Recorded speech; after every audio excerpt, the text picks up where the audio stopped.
시립병원의 문제는 시립병원으로서의 기능 강화에 초점을 둘 겁니다.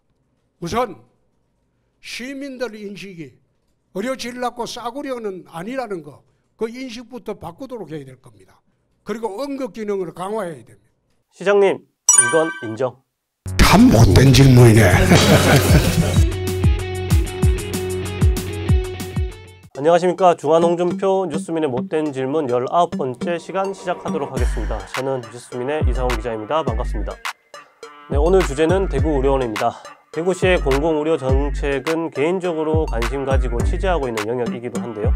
코로나19를 겪으면서 그 중요성에 공감을 했기 때문입니다. 그래서 사실 홍준표 시장이 대구시장이 된다고 했을 때 우려가 컸던 것도 사실입니다. 홍준표 시장이 경남도지사로 재직하던 시절 진주의료원을 폐원했던 것을 기억하고 있기 때문인데요. 홍 시장은 진주의료원이 민주노총의 놀이터가 됐기 때문에 폐원했다고 강조하고 있지만 설령 그렇다고 하더라도 시민들의 최후의 보루와 같은 공공의료원을 그렇게 쉽게 폐원시킨 것이 잘한 결정인지에 대해서는 의문이 여전히 남습니다. 대구는 코로나19를 겪으면서 공공의료 확충에 대한 공감대가 형성되었고 그것은 제2대구의료원 건립이라는 정책적 결정으로 이어졌습니다. 전임인 권영진 전 시장은 오랫동안 제2의료원 건립에 대해서 부정적인 입장을 취해오다가 2021년 전격적으로 제2대구의료원 건립에 동의하는 결정을 내렸습니다. 하지만 홍 시장 취임 후 제2의료원 건립 정책은 사실상 폐기되어 있는 상황인데요. 홍 시장은 제2의료원 건립보다는 현재의 의료원을 제대로 만드는 것이 급선무다라는 의견을 여러 차례 피력한 바 있습니다.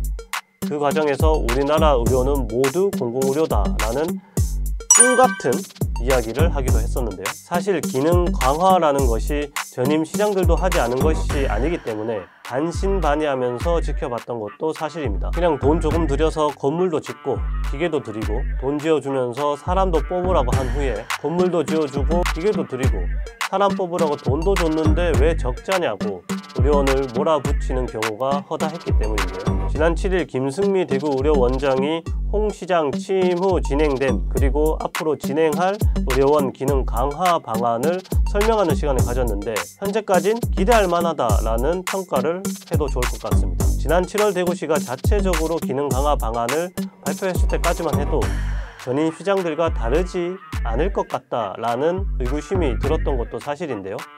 하지만 제가 생각을 조금은 고쳐도 되지 않을까 하는 생각이 듭니다. 기대보다 좋은 성과를 의료원 기능 강화에서 낼 수도 있을지도 모르기 때문입니다. 가장 핵심이라고 할 수 있는 대구의료원 의료진 확보 문제가 성과를 낼 것으로 보입니다. 현재 36명의 의사가 있는데요. 전국의 의료원 중 필수 진료과 근무 의사가 가장 많이 없는 의료원 중 한 곳이기도 합니다. 제가 지난해 7월 대구시 공공의료 정책에 대한 기획기사를 작성하면서 확인한 바에 따르면 대구의료원은 가정의학과 의사가 5명이고 소아청소년과 의사가 3명으로 가장 많고 외과계 의사는 3명에 그쳤습니다. 그러니까 중증 외상 환자를 돌볼 수 없고 급성 심뇌혈관 질환자에 대응할 수 없는 병원이었던 겁니다. 심뇌혈관 의료 대응은 대구 의료 분야의 취약 영역 중 하나이기도 합니다. 2019년 보건복지부가 실시한 책임의료기관 지정 및 육성 전략 연구 보고서에 따르면 대구는 진료권을 동북권과 서남권으로 나눠 살펴볼 때 동북권의 경우 심혈관 사망비가 다른 지역에 비해 높고 뇌혈관 사망비는 두 진료권 모두에서 보통 수준을 유지하는 것으로 확인이 됐습니다. 보통 수준이라고 해서 그것이 양호하다라고 평가하긴 어렵습니다. 2021년 사망 원인별 통계를 보면 대충 그 현황을 알 수 있는데요. 시도 사망 원인별 연령 표준화 사망률을 보면 대구는 뇌혈관 질환으로 인구 10만 명당 18.9명이 숨졌습니다. 세종을 포함한 8대 특강력시 중에서 4번째로 높은 수준입니다.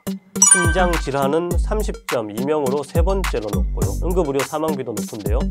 앞서 언급한 연구 보고서에 따르면 두 진료권 모두에서 응급 사망비는 열악한 수준으로 평가됩니다. 7일 대구의료원 기능 강화 계획 발표에서 확인한 바에 따르면 대구의료원은 경북대 병원으로부터 신경외과 전문의 2명을 적어도 확보한 것으로 전해집니다.